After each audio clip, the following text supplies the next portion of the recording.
Michael Malice refers to it. Is it boomer media? For many people, the term mainstream media is stand-in for a propagandist or a shortcut for media with a liberal bias. We're going to talk about all of this tonight. This is Real America with me, Bridget Phetasy.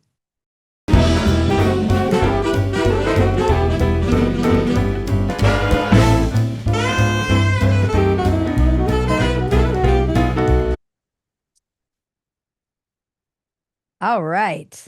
For me, the term mainstream media evokes a sense of nostalgia to a time when I had trust in our institutions and believed the Fourth Estate was speaking truth to power. I know. Silly. Back in the halcyon days before I was red-pilled and knew better, before the internet leveled the playing field and the gatekeepers lost their power. Now I hear it, and all I hear is our president saying, the mainstream media. Some joke. I'm not great at impressions. The term mainstream media traditionally refers to established media outlets, major broadcasters like CNN, MSNBC, Fox News, BBC, NBC, CBS, and ABC. Outlets like the New York Times, the Washington Post, the Wall Street Journal, you know what I'm talking about, NPR, BBC Radio, and other widely syndicated networks.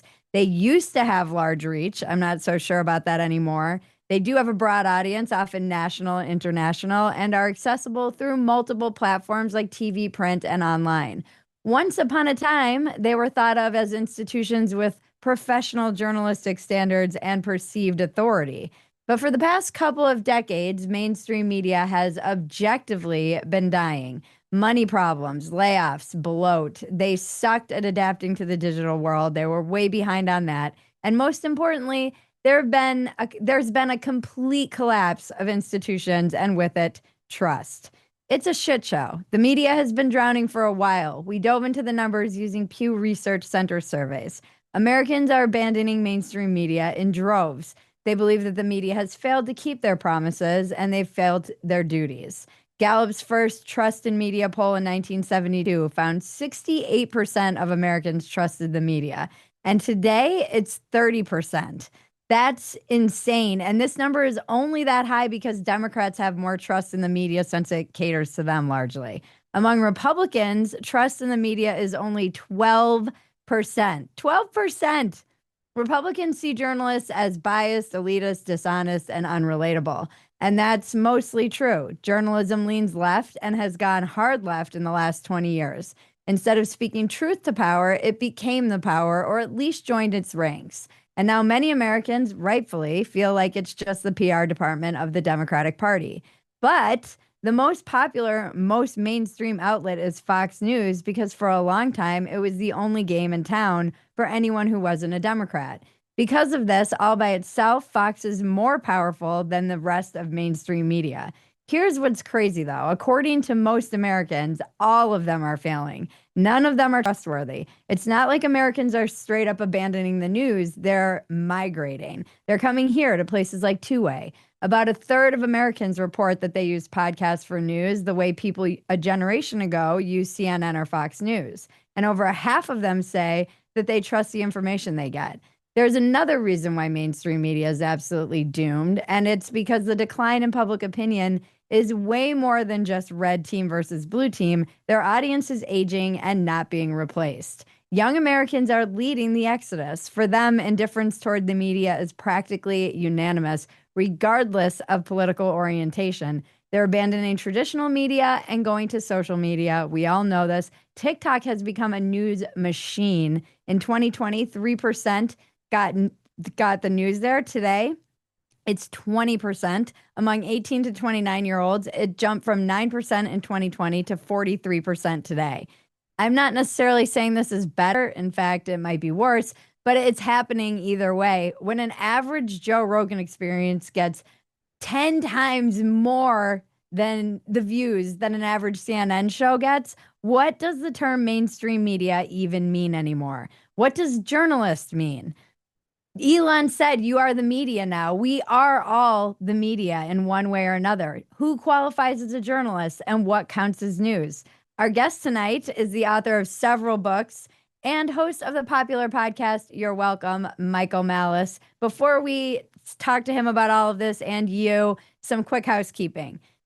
We'll go through it fast. If you want to be called on, you need to be on Zoom on camera and you need to virtually raise your hand by clicking the reactions button. If you aren't on Zoom and want to be part of our virtual live audience right now or in the future, click the link in the description below, or to get the Zoom link below, go to tway.tv/Bridget Zoom. The Zoom link is the same link every time, so save it. This is your virtual diner with us.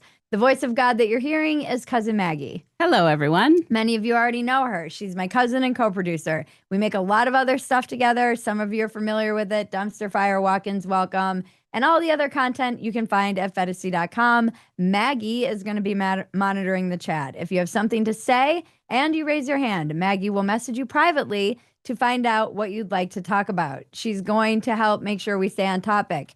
And she's going to reach out to you in the chat. So look for that DM from her if you're raising your hand. We can't guarantee we'll get to everybody, but we'll do our best. And everyone knows my number one rule, not Malice's, is don't be a dick. So please just don't be a dick and we're all going to be fine. I do give Michael Malice permission to be himself, however. And now a word from our sponsor, Quest. I'm trying to make my health a priority, and that's why I love Quest. Quest simplifies the medical testing process significantly, especially if you're dealing with an HMO like I am, because I'm a poor. No more waiting weeks for an appointment to see my doctor and then getting a referral and waiting weeks more for an appointment with the specialist that I needed to see. Just skip all that. Quest offers over 150 of the same tests trusted by doctors, including diagnostics for specific ailments like STDs, chronic conditions like heart, liver, and kidney disease, as well as testing that's almost never covered by health insurance, like fertility and advanced women's hormone testing or testosterone, whatever you want to check out. Quest also offers broad packages of tests that go way beyond the standard tests you typically get in an annual medical checkup visit. Concierge medicine and functional medicine doctors like acupuncturists charge thousands of dollars for these types of workups. Quest offers them for a night, for the price of a night on the town, not for a night on the town. Visit questhealth.com and use the discount RealMay25 and get 20% off your purchase. That's questhealth.com, code RealMay25 for 20% off. And let's get into it. Mr. Michael Malice, welcome to Real America. We will bring him up and we're going to be off and running. Is the mainstream media dead? By the Mr. way, Malice? I've used Quest for years, and I can vouch for it's affordable. You don't have to go through a doctor. It's very convenient. It's awesome. People should be more aware of it. So I'm not getting paid like you are, so I will endorse them for free.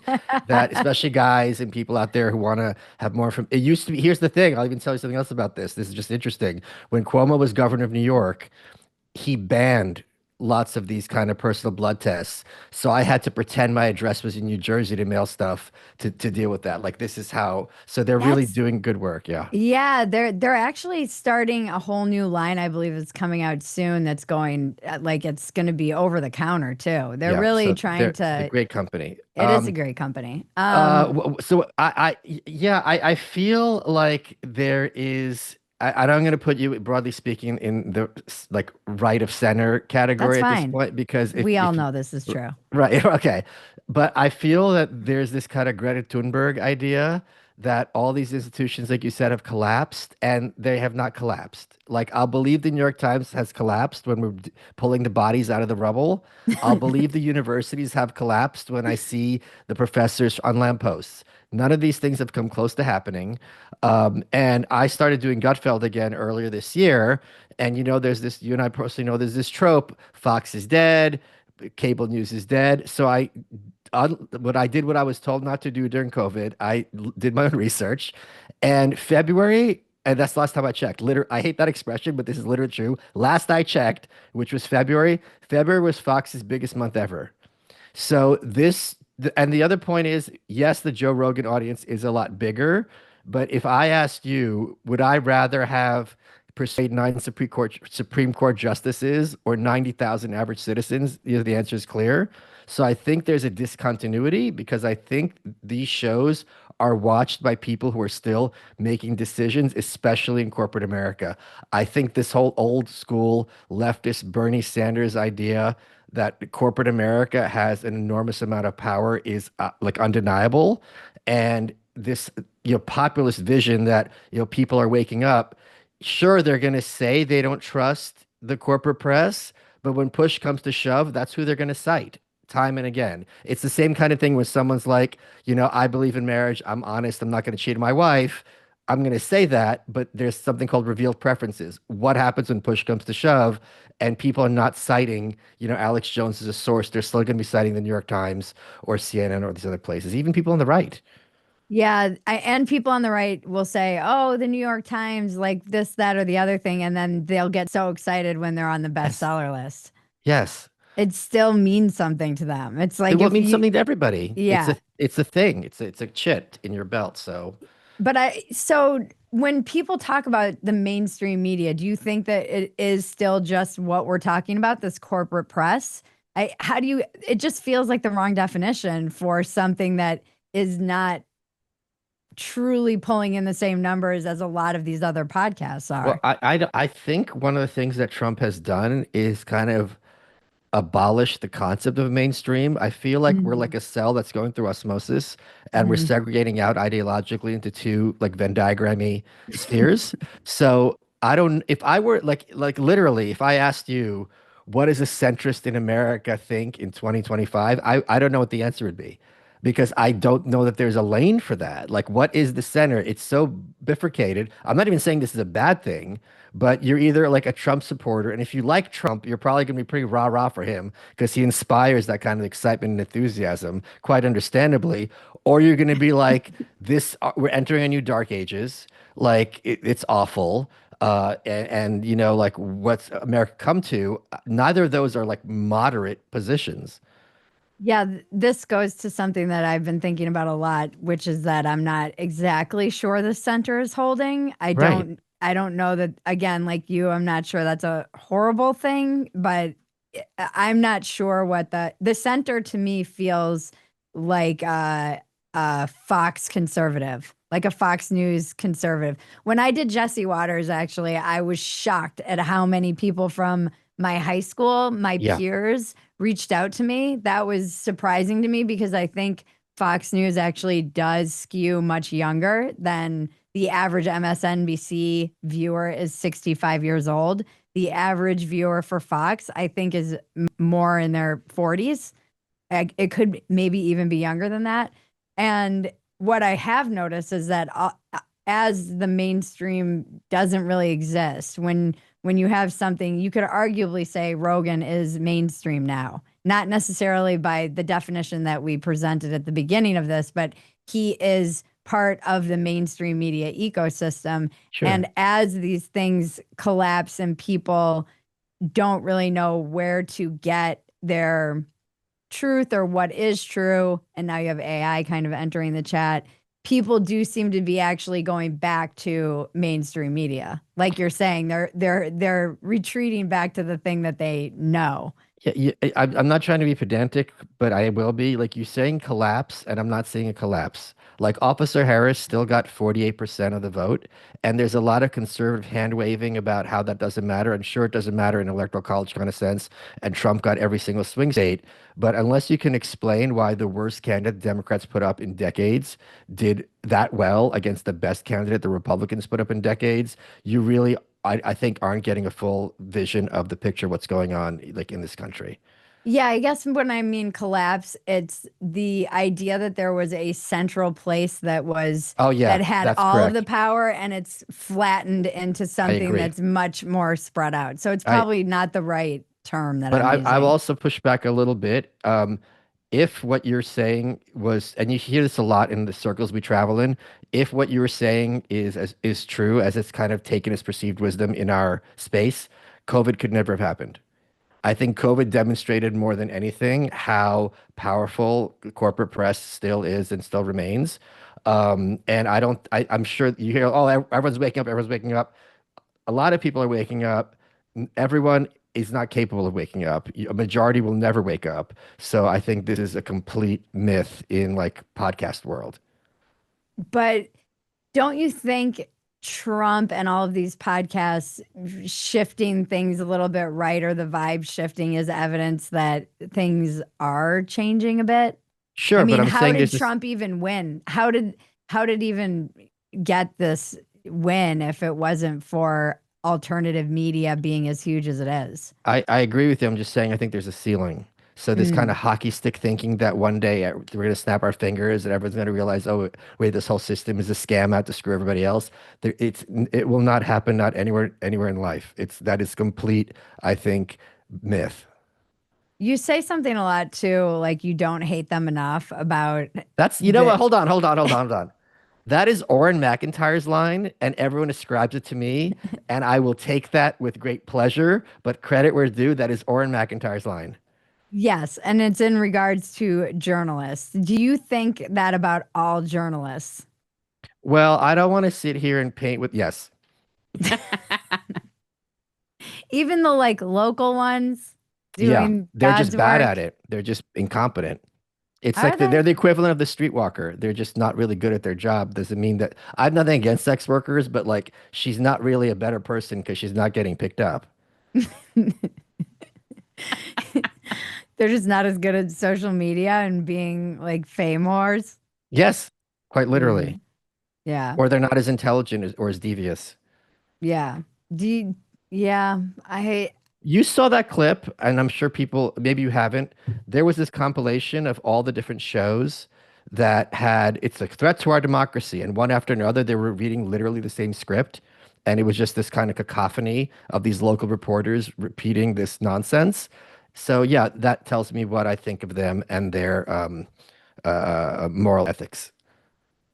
You don't think that like the TikTokification of news, because you were saying earlier that you won't hear anyone cite Alex Jones as a source, but I have heard multiple people cite Candace Owens as a source in the past Sure.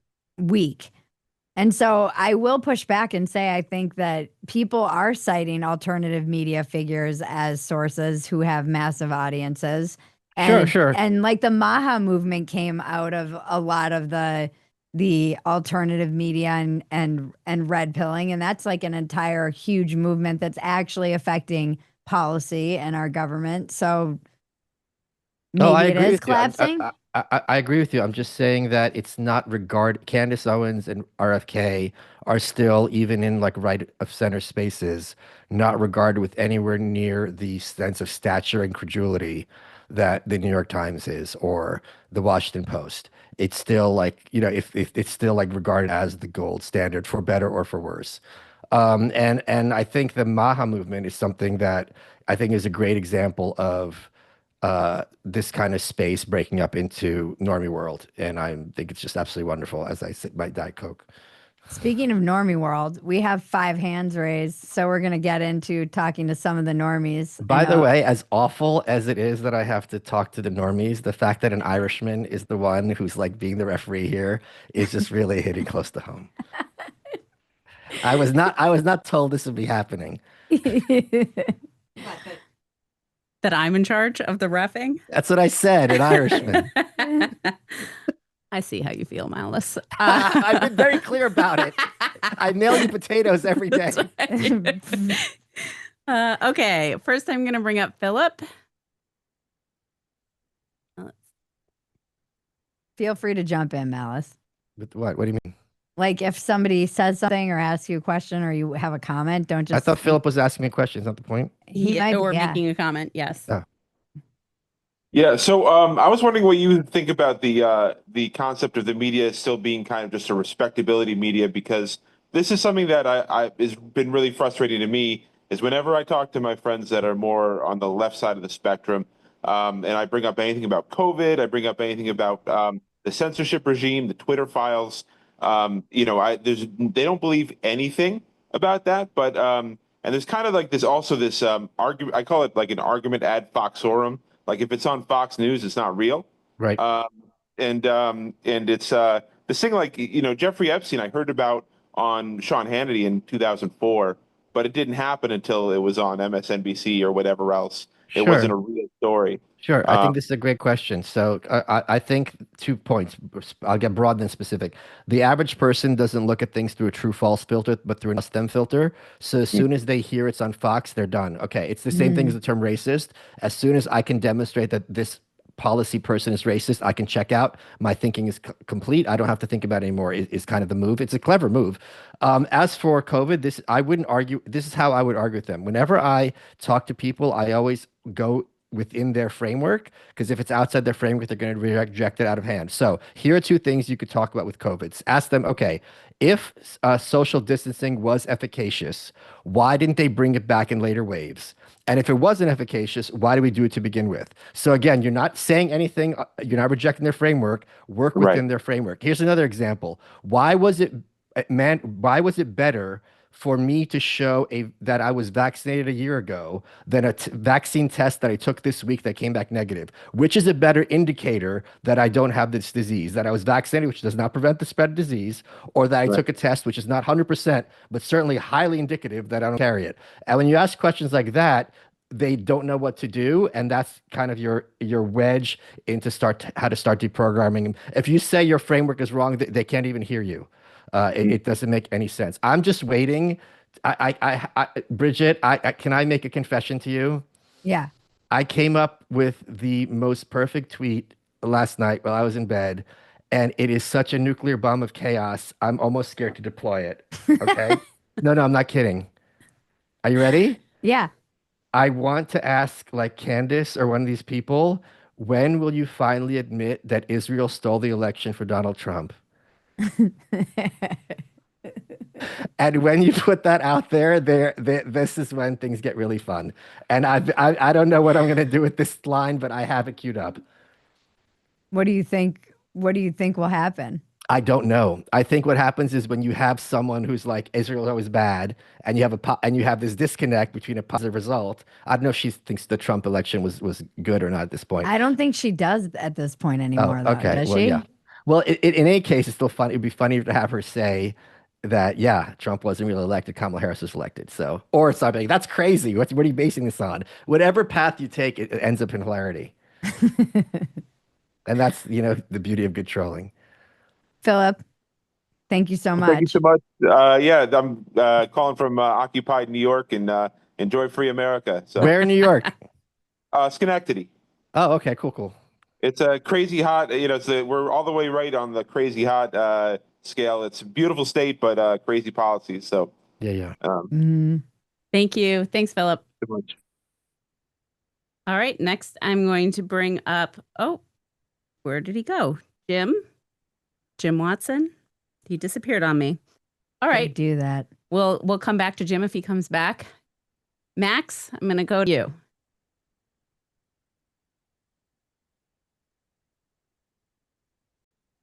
Max always looks like he's about to go get in trouble.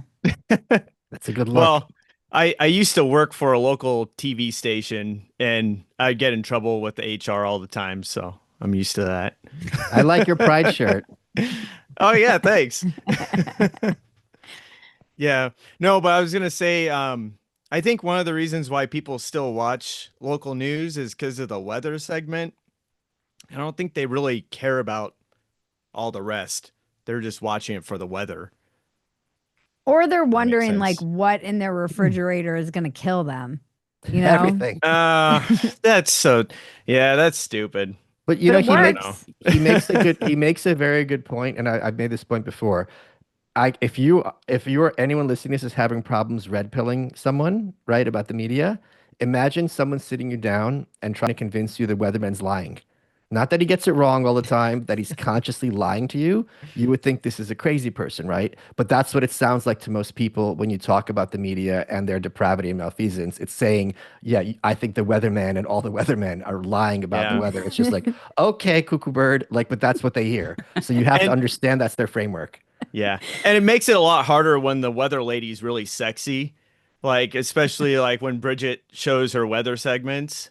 And the weather lady doesn't even have to speak English. Men will watch it. So are you that horny that you the only access you have to hot women is but I'm just saying there's people who do that. We're reaching levels of incel I didn't think were possible. Is Malice familiar with our Mexican weather report? Probably not.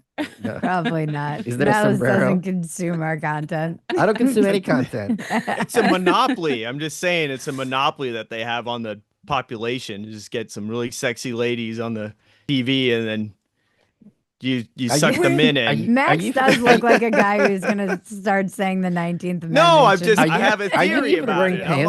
like, that's why MSNBC is so bad, because they have like these really ugly ladies on there, and it's like, well, there's all your ratings. It's like, I don't know. I think Chris Hayes is kind of a lovely. She's got this kind of librarian look going.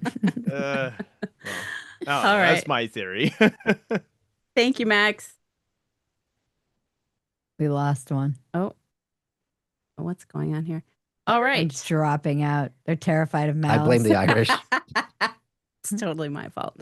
All right, Season, I'm going to bring you up next. Oh, what a great name! Yes. Go. There we go. Okay. How about now? Great Yes. shirt. Okay. Thank you. Thank you. Thank you for the compliment on my name. Appreciate it. I've been following your work for a while, Michael. This is like the best surprise tonight. It's been absolute chaos in our house. So when I got on here and I saw Bridget doing her thing and you were over there, I was like, oh, I've read all his books. This is cool. Oh, thank you so much. I'm sorry to disappoint you. Write a book, man. I pick it up. It's good. Which was your favorite one? Come on. Probably the new right. Oh, sorry. No, I really like the new right. That's like, I don't That's know. easy. That was a really good one. That one was about 10 years ahead of its time. Isn't it great? It was. It was it- definitely ahead of its time. It's so prescient. Yeah. Anyway, sorry to interrupt you. I was just It's joking. okay. No, it's totally fine to ask. If I was like seriously published, and then I would be asking too.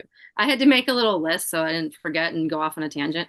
So like the way that I've looked at mainstream media has been kind of like the way it was in our house growing up in the 80s and 90s as a Gen Xer was my dad came home from work and everybody shut the hell up Yep. while he listened to Tom Brokaw. Mhm. Yeah. If you talked or you tried to take the TV, you'd lose your head.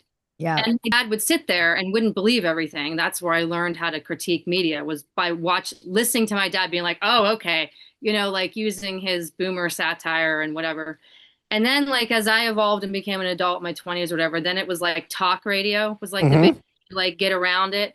And then I think this is because I think this is the Gen X. I think this is how Gen Xers kind of evolved over time. Mhm. Like center right. And then now it's like, then it became podcasts, right? When that became like the big thing on YouTube. And that's kind of like what I listen to. And I feel like I don't know what the hell mainstream media is. Like I said in the comments, the only time I know what those people are talking about is when someone clips it and puts it on X and it circulates on X. And I'm like, oh, that's what MSNBC is talking about. Otherwise, I wouldn't know, because I don't care what they have to say. Because I think I listen to Bridget regularly. There's only a few people that I actually listen to regularly. I'll listen to Dad Saves America. I love his podcast, and it really all comes down to like my husband and I talk about this all the time, because when you're on a YouTube channel, you have to look at the algorithms, what they're doing with the algorithms. I feel like the mainstream media concept is just really all about algorithms, and that's part of the reason that like people can't talk to each other, is because they're siloed by Mhm. what's driving them, which is the algorithm. But I've somehow feel like I've been able to come out of this whole thing more objective and more moderate. But And aren't we I aren't we don't driving know how that ourselves?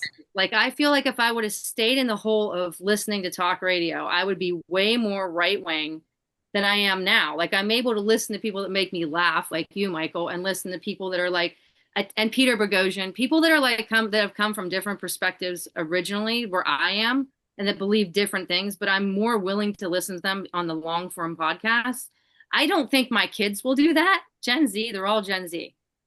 But like, I feel like it's been a good evolution, but I don't know what mainstream media is. I can't tell you, because I don't partake in it. I don't think, unless you want to call the podcast world on YouTube mainstream media. I don't know.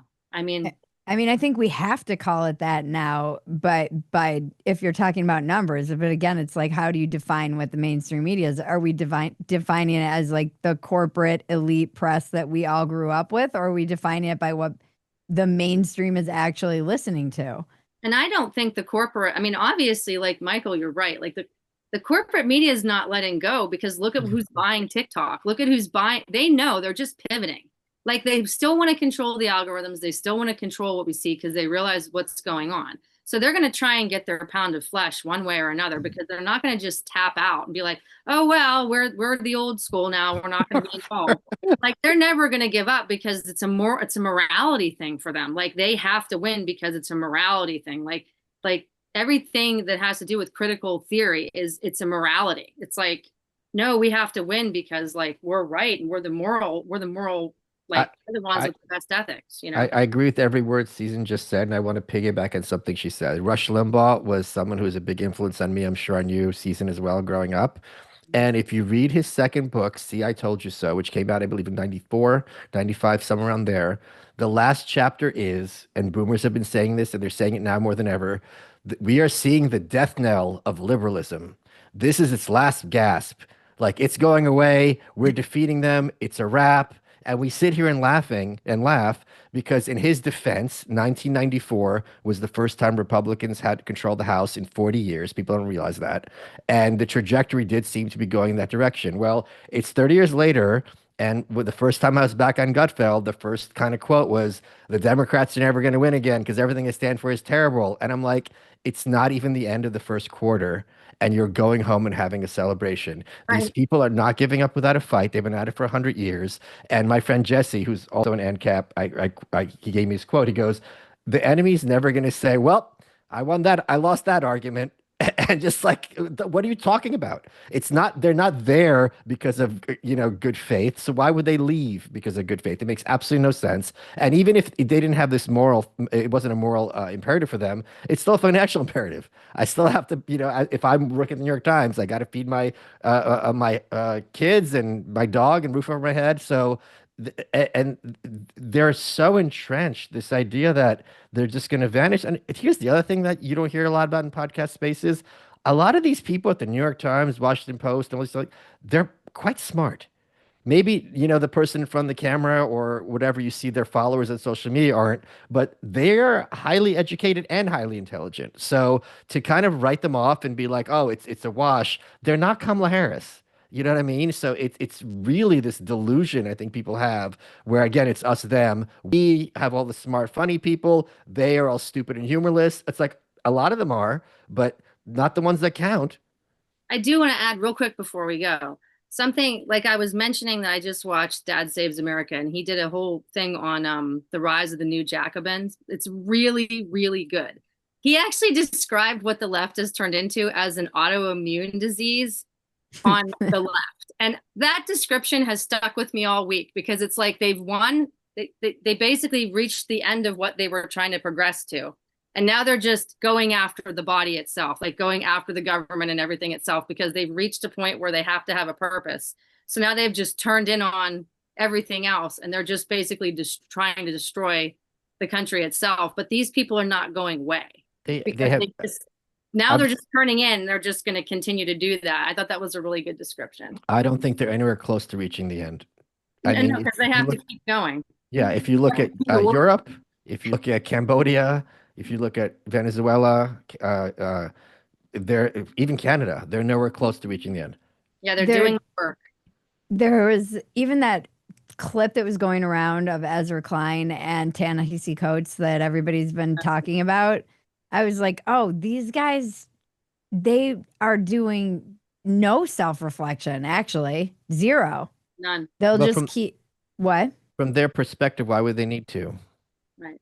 I mean, you would think if you lost that badly, or not badly, but if you lost at all, after all of this stuff they've waged and claimed, that there would be some self-reflection. Well, no, think about it. They got 48% of the vote. They have the closest House margin in like almost 100 years. 47 senators. I think it was 22 governors. They're in a real good position going into the midterms because all they have to do is figure out what issue Trump's going to fumble on, and he will fumble on something because not everything's under his control.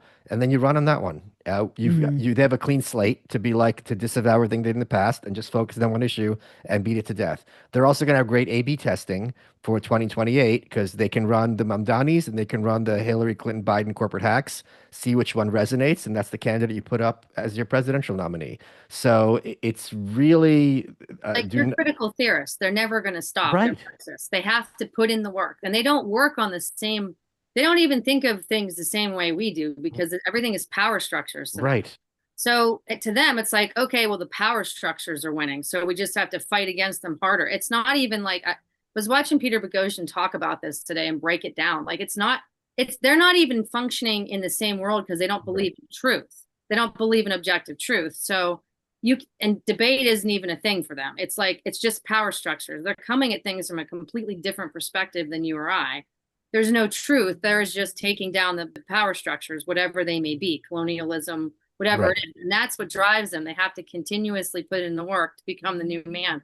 Like learning about like critical theory and where all that's come from, it really makes these people make sense. Like you're just like, oh, they're just new Marxists, and they're just putting in the work to make it, to continuously break down these power structures that they believe are in the way. And that's what the you or I normies live in, is in that system. And they're trying to make things better for us. You know, they have a mandate. So Right.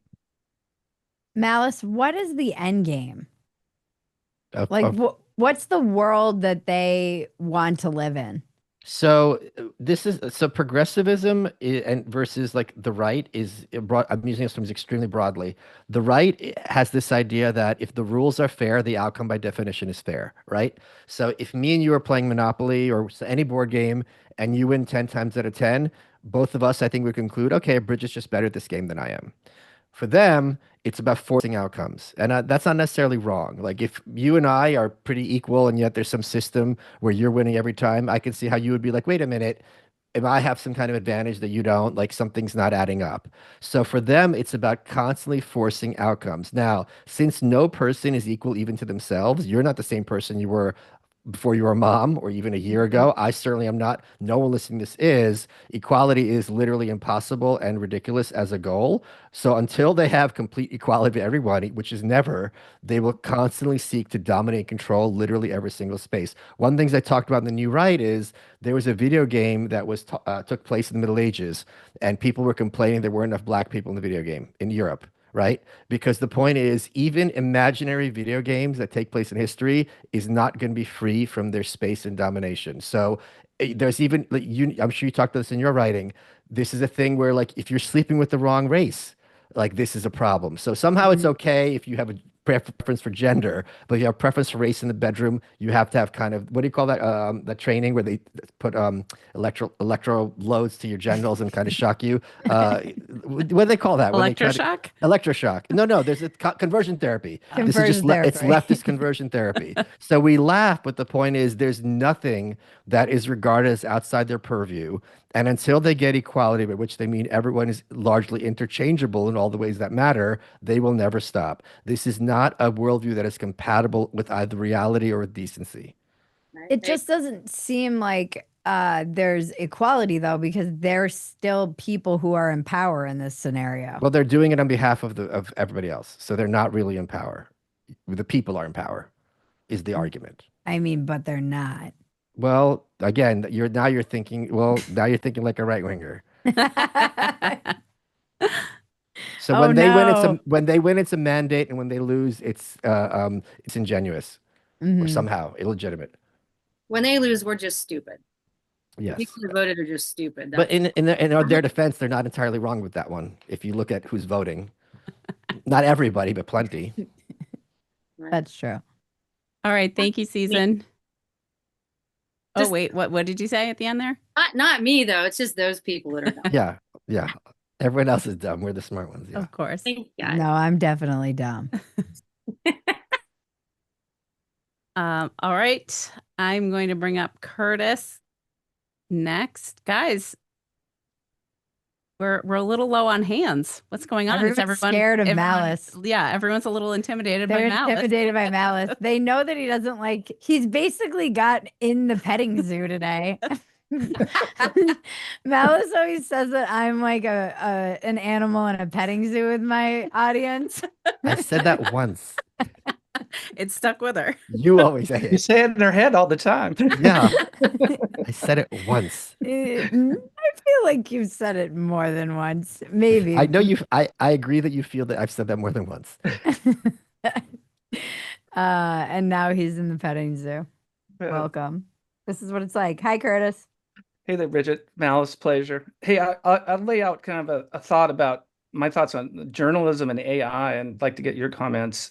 You know, I did a search recently for one of the cartoons that Gavin Newsom had put out. I thought it looked like a Nazi cartoon. And so I did a search and added a few things to the prompt, and it came back with, probably about a page and a half of information about it. And it struck me then and a few other times that the results of the search in Grok are getting they're obviously not there, and they're obviously sometimes hallucinating, but they are getting good enough to where they feel like articles or something tailored to you based on your search input. So I wonder if we're sort of I feel like we're in sort of a short age in which, as AI gets better and it gets better at our preferences and we get better at prompting, it will have this period where we can really go out and get, quote unquote journalism. The line for me is blurring a little bit. It also makes me realize that, things like, how people are saying with Wikipedia, the bias of the sources, or if you looked at the Gemini launch where, like Michael was saying about the video game, you remember all the, the black Nazis and everything wouldn't show you a white person if you asked about the founding fathers and so forth. So I don't know, I'm excited about AI and I'm excited about tailored journalism. I mean, you could even create criteria for yourself where it would go out and create articles for you and feed them to you.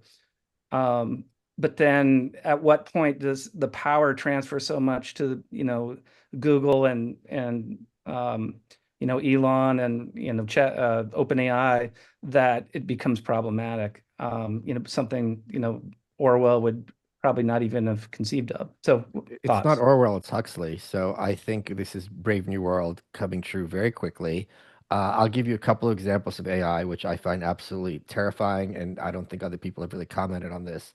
Um, I remember, like, it was like 5 years ago, someone on Twitter was arguing with me, and they pulled up my Wikipedia, and I said, although understand why you think you have a better perspective on my biography than I do, I still have to disagree.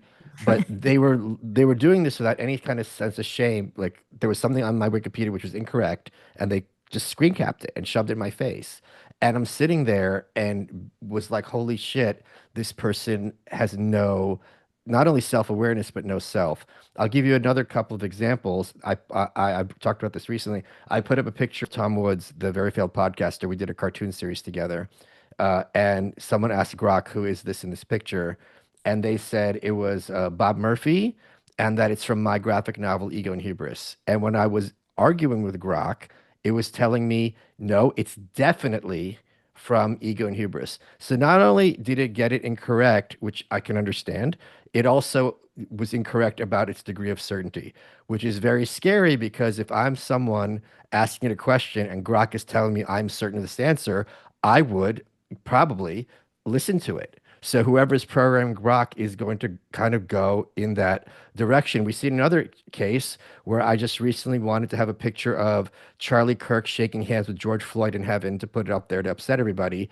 It wouldn't let me do it. It wouldn't let me put up a picture Really? of George Floyd, although 3 months ago, it would let me do a picture of Hulk Hogan shaking hands with George Floyd in heaven. Same thing we saw with Facebook when it started. Facebook doesn't have a dislike button. It has only a like button, right? So kind of in 1984, going back to Orwell, where you could say good or ungood, but you couldn't say bad. And it was kind of forcing your thinking through language in a certain direction. So I think we are at an exponential rate. People are outsourcing their thinking to AI, which means whoever controls that algorithm is controlling huge percentage of the populations. And that's happening right now in real time. And I don't think there's any remote chance of anyone doing anything to stop it or even slow it down. Well, it's interesting too, because we've already started to experience this where the ability to monetize good journalism has been reduced because the newspapers and the way they've failed. And so you don't have as much good information. Well, as my custom search is more appealing to me than me having to go out and read 20 articles and build the whole model Right. of I'm interested in my mind, I'm going more and more towards Grok. So as it gets better, does the source material get worse? For me, when I think of journalists, like in standard, like in the traditional model, like Matt Taibbi, Schellenberger, Greenwald, people like that, I like to listen to. But someone like an Abigail Schreier, that's more like a blend of a journalist author. So that source material and that business model seems to be holding up better than the the daytime news. I mean, you Sure. can get news on Twitter, and when like I like to think, we're all the media now. We're all in trouble because anyone can say anything on there. So I think the need is for validation of source material, especially like what you're saying, Michael. I think Grok's doing a good job, at least, of putting the link to the thing that it showing you what Sure. it's. I can go back to the source material. So anyway, But your definition of I think the average person's definition of better is that which validates their preconceptions. So right now, if I want to have Grok demonstrate to me that Trump has Nazi-like tendencies, they could pull up 10 sources very easily. And if I can have Grok prove to me that Trump has anti-Nazi tendencies, they could pull up 10 sources very easily. So the more the algorithm runs, the more it's going to validate whichever preconception I have. So again, whoever is, garbage in, garbage out, whoever is kind of nudging it in one direction or another. Who was it? There's a movie called The Creepy Line, which I had on my show, and Dr. Robert Malone, I think is his name. I forget the guy. It's not Robert Malone. I forget the guy's name. And he had the point. He goes, "Here's how Google can massively influence the election, or right? Yeah, Facebook." Rogan talked Right? to that guy. Yeah, Yeah. So, well, just for people who don't know, it's let's suppose I have an ad that says go out and vote, right? And I only run this ad for people who liked Hillary Clinton on their page, and I don't run it for the Donald Trump people. And they did the math. It's going to, we don't even need to do the math. It's certainly going to skew one way or another, right? So that's a very easy way, an invisible way for me to move elections one way or another. Or I think it was something for Google when you search for Hillary, the top 10 articles, not first page, 9 were positive. You search for Trump, 9 of them were negative. Now, that could be an organic thing based on how they're each being reported, but the result will certainly shove you in one direction or another. Well, and I think that was something you said earlier that really stuck with me was, talking about the average person doesn't see things in terms of truth or whatever. They see it in terms of in-group, out-group, or whatever your language was. Us, them, yeah. Us, them. And I think that for me, I'm realizing like having a theory of mind for other people is not something I specialize in. And I think it's something we need to, like, to me, it's impossible that a communist has like 80% of the vote in the current surveys in New York City for being elected. It just can't, it doesn't. And I guess I just don't understand that. 80? Where do you see 80? It wasn't it. Well, was it 80, 85? I don't know. Somewhere on No, Twitter. 40. But even still, yeah. Oh, maybe it was an 80% chance of winning. Maybe Okay. that's what it was. Yeah. So, but whatever it is, the number is inconceivable that he's even in race leading. So anyway, I guess what I'm saying is having a theory of mind for that's different than your own understanding, like, and then positioning things in the way that the person that you're talking to, that's something I think a lot of people don't even consider, and it sure seems important right now. Yeah, one of the things public schooling does, and this is by design, and one of the reasons I hate it, is it beats this idea of universalism into everyone's head, which encourages everyone to think that all human beings are basically the same underneath, right? I've never met you, but like push comes to shove, we're all the same underneath. That's completely untrue. Like a lot of people, not first of all, broadly speaking, most humans are not capable of empathy, by which I mean understanding a point of view they don't hold. But to even some people like us who are kind of interested in politics to realize a lot of people have no one inside, that is something that's just not even brought to the table. And that I think actually is an accurate representation of majority of human beings. Thank you, Curtis. Thanks, Curtis. Is it true too that there are people with no interior monologue? Yes. That was mind blowing to me when I found that out, because that's why I used heroin. Wait, To what? shut yourself up. That was why I used heroin, like to shut up my internal monologue. Wait, you didn't use it because it feels really good and everyone should try it at least once? That obviously. All right, I'm gonna bring up Murphy next. But mostly just to shut it up. That's interesting. Okay. I would think Coke would help you with that because then you could Oh let it God, out. no. Coke is just Coke makes the voice run faster. It's like throwing gasoline on the fire up here. Okay. Well, that's the name of your dump. How many shows do you have at this point? Like, This is an ongoing joke on every show that I go on now. It only makes me want to dig in even harder and start another show. Hi, Murphy. Hey, Maggie. Thank you for letting me be able to be on the show. Michael, I am such a fan of you, and your books are on my to be read book. I'm to be read list. I'm sorry I haven't gotten there, But of course, at this moment in time, it seems like we're in a particular moment in history. Your specialty of some of the books that you've written and your experience has been what happened in the Soviet Union. And so people went in a fascist direction back in the day with the Russians, and they went one direction, and the culture very changed. I wonder if there are historical examples of people going from fascism or some kind of lockdown totalitarian censorship into a more freedom way, and if you have examples and what we might be able to look at from I those. literally just this week finished a book. I want to double check the title because I'm 99% sure I have it right. But it's What a Fortuitous Question, to the point it almost sounds like it was scripted for me. The book I finished reading this week was called Exercising Hitler, because the question was With an O. with an O. Yeah, Right. not it wasn't doing Sig Heils I to just imagine jazzercise. Hitler doing Pilates. Yeah. And the question was, okay, it's 1945. The Allies defeated Germany. What do you do with a population where the entirety, like a huge generation, was raised hearing Nazi propaganda from the time they were born until 1945? Like, what do you do with them? And how do you kind of purge them of this? And I was reading it, being all excited, and they were kind of like, they didn't. Like their whole, what ended up happening is because Hitler long story short, there were all these promises, Thousand-Year Reich, we're going to take over, we're the master race, we're better than everybody. And then they got their asses handed them really, really hard. Food is scarce. For a lot of people, I talk about this in my North Korea work. It's really easy to teach a population that the great leader Kim Il Sung is the most wonderful human being who's ever lived. It's really hard to tell a population it's good that you're starving, that you can't feed your kids, or that you had less food this year than last year. So at a certain point, Maslow takes over. I think one of the things is we're very privileged as Americans because this is very recent. We don't have to worry about food.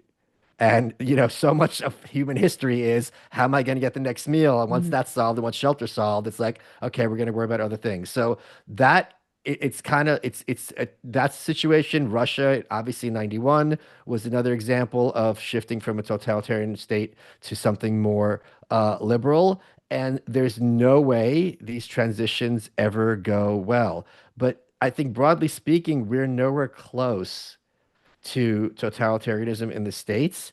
And I think we all dodged a huge bullet because I think it's very clear. And Hillary was talking about this in 2016 she came up with the thing fake news about censoring the internet and doing what they're doing in Canada and especially in the UK. This is something that the Democrats have been champing at the bit for a long time to kind of, people are getting the wrong conclusion. Like we talked about earlier, like progressives want to force an outcome. Look, I'm all for free speech, but look what ends up happening. People are thinking crazy things. We got to figure this out. So we've dodged one bullet, but there's plenty left in the chamber. And to your question, the only way it really works is it's like, if you don't understand politics, I loved all those books behind you, by the way. I was looking at all of them while you were asking the question. I'm very impressed. If you want to understand politics, I'm not joking at all. It's going to sound facetious. Watch The Dog Whisperer, because human beings and dogs have co-evolved. Our brains are far closer than people want to give them credit. This John Locke, Enlightenment fantasy that there's this public square, and if you put forth all your ideas, truth will eventually win out, is insane. If you talk to average people, they don't think like that at all. None of them would even pretend to, but people will go who gives them food. They will go who gives them safety. And especially in a binary system, it's like, how do you go from Bush to Obama to Trump to Biden to Trump? It's like in a binary system, it's like, okay, this sucked. I'm going to go for the other guy. Okay, this was good. I'm going to stay with him. Oh, this sucked again. I'm going to go back to the other guy. That's the kind of this vacillation is how it works in a binary political system like we have. And I think it's just a matter of making people feel comfortable. And that's what wins. The thing I think a lot of these Nazis don't get is totalitarianism is very inefficient at delivering goods. Like slavery was not really, they weren't rich under slavery. There were only very few people who were rich. And when that's the case, it's not a good system, even ignoring the unconscionable immorality of the system. Thank you for that. I'm glad you mentioned the books because I had something I wanted to share. I read books a lot. I'm really obsessed with books, and Yeah. I was looking at the history of literature, and I noticed that there was kind of a drop off in my studies after Shakespeare. I'm like, what happened to England? What happened to English literature? It kind of went into a no man's land. What happened after Shakespeare was Cromwell. And Cromwell came in, talk about the Jacobins from the previous podcast they were mentioning. The Jacobins came in, Cromwell came in, and a whole bunch of censorship happened. It censored so hard. Cromwell came in, and then the king that came after also censored. He's like, let's not have any political talk anymore. So literature went down the toilet. It went really stupid. And the thing that was popular at the time was French bedroom farces. It was stupid. And I look at literature right now, I'm like, oh God, everything's happening is vampires and what? These are stupid. Where's the beautiful stuff? I miss it. I'm like, come Well, on. I'm going to push back a little. Sturgeon's law teaches that 80 or 90% of everything is crap. So I'm sure like 10% of those vampire novels are Okay. good, and there's still that 10% out Okay, there. there are a few, but I'm like, I'm looking for I'm looking for those few. Thank you, Murphy. I do Thanks, want to get Murphy. to Brady. He's had his hand up for a while, and we'll see if we can get back to Max, but we might run out of time, Max. Let's see. Max has more to say. Here we go. Hi, Brady. Unmute. Awesome. Oh, wonderful. Thanks. Okay, so first of all, I'm such a huge fan of you, Mike, and Bridget. So wonderful conversation to bring it back to the media. So I don't watch it, but I definitely see clips, and I see like Caitlin Collins or Dana Bash, Oh, and God. yeah, and Jake Tapper, and they just say the dumbest stuff. And I'm like wondering. So I saw one earlier of Mike Johnson talking to Caitlin Collins, and I'm like, why do people talk to these, Wait, can so-called I journalists? had a picture of the two of them together on Twitter, and they're clearly both transgender, opposite directions. Oh, Because absolutely. Caitlin Connors clearly was born as a dude, and Mike Johnson clearly is F to M. It's really obvious. Especially if you look at them together, it's really obvious. But when I see Caitlin Collins, I'm like, who do you want to win, Russia or Ukraine? Like, I totally think hey, let's stop dying. I think that's a great, but it's Right. just they can't. They're just so dumb. I don't understand why anyone still talks to them. But this got me thinking too. I remember a couple years back, Mike Dice, he would do these interviews, man on the street, going to California, find out the most like whacked out dude, and like, hey, it's Memorial Day. We're here to remember the great surfers, and they're like, yeah, dude, yeah, and they talk, how many stripes are on the flag or how many stars, and it just got to me thinking like these normies, there's like so little there. Like they care about kind of what you were talking about. Who's gonna feed me? Who's gonna give me safety? Can I do something that gets me away from the drone of life? And so I think that's what mainstream is kind of feeding people, is just enough to like keep you in the know, but not really. And I But just I don't even wanted think they're really wrong. Like it's kind of screwed up that how many of us know who our local fireman is, right? Or a fire chief. It really not the idea that it's our business, that it's politics, government doesn't work. And because it doesn't work, it's incumbent on everyone kind of to be involved. But I don't know, who runs my local supermarket. I don't know, who plows my streets because it works.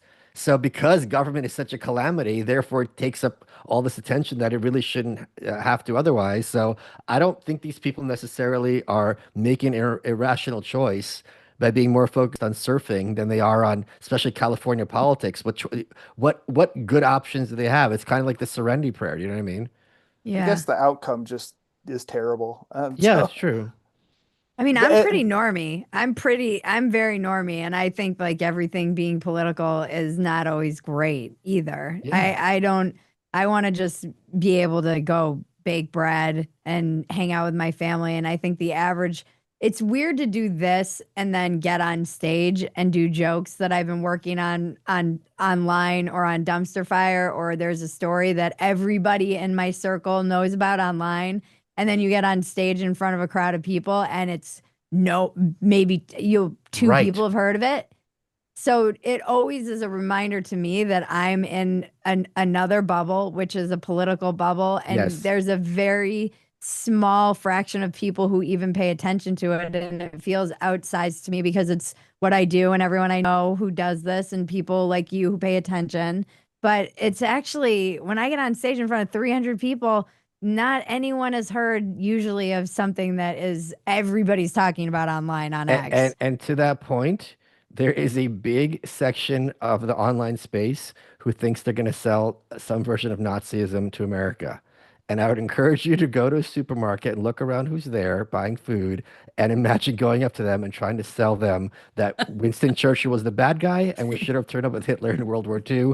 They would be more amenable to hearing about transing their kid than this kind of stuff, even regardless of whether it's true or not, which I obviously don't think it's true. But this is kind of the like right wing version of transing your kid. That is like a little bit what it is. The point is they do think, 2028, that's going to be our year. And it's like, I hold on. I really think people underestimate the Democrats. I think they so are too. letting people run their mouths a lot in this space, and they're going to pull those quotes and play them for Karen, who is the swing voter in every election. And when you hear Karen, when you bring up Hitler to Karen, she's not going to be like, well, I don't know, maybe make some good points. She's running for the hills in the same way that when you start validating riots and stores being burnt down, she doesn't have any political opinions to be like, if you're in any way justifying this, I'm not even hearing it. I'm voting for the other guy. It's really people are fooling themselves enormously. They couldn't even sell it really during Hitler's reign. The kind of things. I mean, like it's just okay. We'll see what happens. Thank you so much. It was awesome. Thank you, Thank Rudy. you so much. Well, that's it, guys. 7:00. We made it. Michael Malice, where can we find you? Where can we find your work? Where can we? It's in a dumpster. Someone just set it on fire. Are you performing? No, I got to figure. We'll have to talk about this. I did my. Why don't we do a You're Welcome live? What's that? We should do a Your Walk-ins welcome. I have to find another venue for that. I would be delighted to do that. But where can we find you and your work? Just Michael Malice on Twitter. Okay. Everywhere else they can find me. Thank you. I love you. You're I love you brilliant. more. It's just crazy how brilliant you are, actually. Thank you for stopping in, and you're always welcome to pop on in and say hello. I'll see you Friday. See you Friday. I love that we live in the same town. Yeah.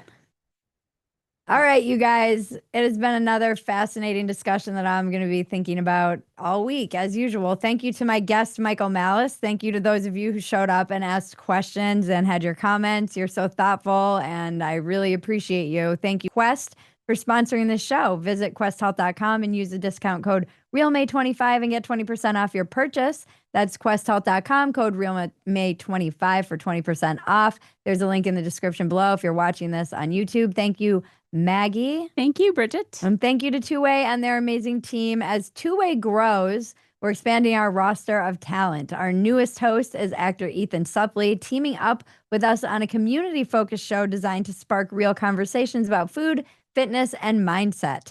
The pilot episode is tomorrow, October 2nd at 4 p.m. Eastern, and you can register to be a part at tway.tv/Ethan Suplee. And here's a quick trailer just so you know what his show is all about. Hi, I'm Ethan Suplee. I'm launching a new show on the Two-Way platform sometimes about even the a little everyday weird. health In obstacles. addition to we the all weekly face. show, I'll be and posting it's built content for on my YouTube, X, and Instagram accounts and encouraging you to share clips with me.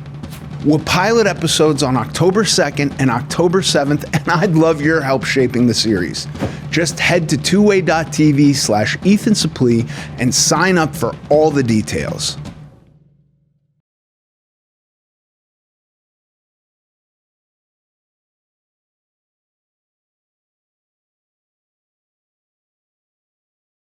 And October 7th, and I'd love your help shaping the series. Just head to tway.tv/Ethan Suplee and sign up for all the details. All right. Join us next Wednesday, October 8th at 7 p.m. Eastern. If you're with us on the Zoom, it's the same link every time. You guys are the best. Thanks for getting real with me. I'm Bridget Phetasy. Don't forget to tip your server.